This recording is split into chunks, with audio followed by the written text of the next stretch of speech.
আসসালামু আলাইকুম, welcome to my দৈনন্দিন রেসিপি চ্যানেল। আজকে তৈরি করব মিনি পুডিং। পুডিং কম বেশি সবারই পছন্দ, বিশেষ করে বাচ্চাদের বেশিই পছন্দ। প্রথমে আমি ক্যারামেল তৈরি করে নিব। তার জন্য প্যানে আমি 3 চা চামচ চিনি দিয়েছি আর 1 চা চামচ পানি দিয়েছি। জালটা মিডিয়াম আঁচেই রাখবো। আস্তে আস্তে নেড়ে চেড়ে সব কিছু ভালোভাবে মিশিয়ে দেবো।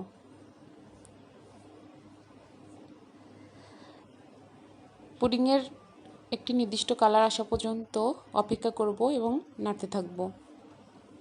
কালারটা বেশি গাঢ় করব না, গাঢ় করলে খাওয়ার সময় অনেকটা তিতা লাগে। তাই কালারটা লাইট থাকতে থাকতেই কড়াই থেকে নামিয়ে নিব। ক্যারামেলের ঠিক এই কালারটা চলে আসলেই প্যানটা চুলা থেকে নামিয়ে নিব। আজকের পুডিংটি আমি কোনো মোল্ডে বসাবো না। সাধারণত আমরা যেসব বাটি ঘরে ব্যবহার করে থাকি সবসময়, সেই বাটিতেই পুডিংটি তৈরি করব। এরকম ছোট ছোট দুটো বাটি নিয়েছি এবং বাটিতে ক্যারামেলটা ঢেলে নিয়েছি। দুটো বাটিতেই সমানভাবে ঢেলে নিব এবং পাশ থেকে একটু লাগিয়ে নিব। তার জন্য একপাশে রেখে দিব বাটিগুলো। এখানে আমি আরেকটা বাটি নিয়েছি এবং তার মধ্যে নিচ্ছি একটি ডিম। আমি আজকে একটি ডিম দিয়েই পুডিংটি তৈরি করব। আর নিয়েছি 2 চা চামচ চিনি। আপনারা আপনাদের পছন্দ মতো চিনি ব্যবহার করতে পারেন। চিনিটা ফেটিয়ে ডিমের সাথে ফেটিয়ে ভালো করে গলিয়ে নিব। চিনি যেন না হয়ে না থাকে, ভালোভাবে ফেটাতে হবে।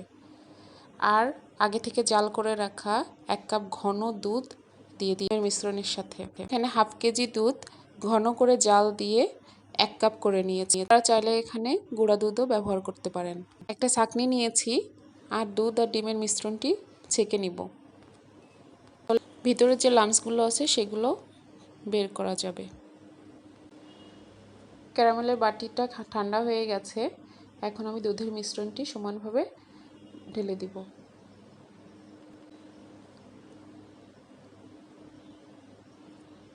আমি চুলায় একটি হাঁড়ি দিয়ে পরিমাণ মতো পানি দিয়েছি, তার উপর একটি স্ট্যান্ড বসিয়ে পুডিংয়ের বাটিটা দিয়েছি এবং উপর থেকে ঢাকনা দিয়ে ঢেকে ঢাকনার ছিদ্রটা বন্ধ করে দিয়েছি। এভাবে 30 মিনিট ভাপে রেখে দিব হাই হিটে চুলার।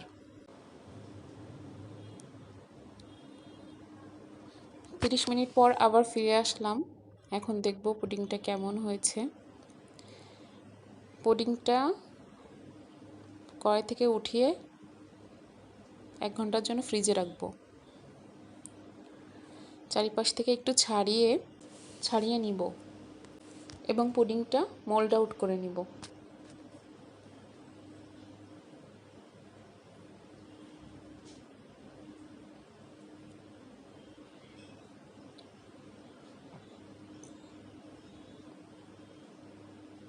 দেখতেই পাচ্ছেন আমার মিনি পুডিং তৈরি হয়ে গেছে।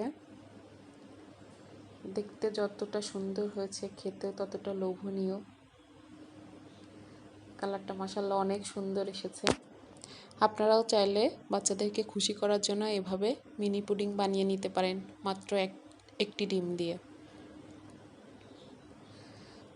আমার ভিডিওটি যদি ভালো লেগে থাকে লাইক দিবেন এবং কমেন্ট করবেন এবং আপনার ফ্রেন্ড সার্কেলের সাথে শেয়ার করবেন।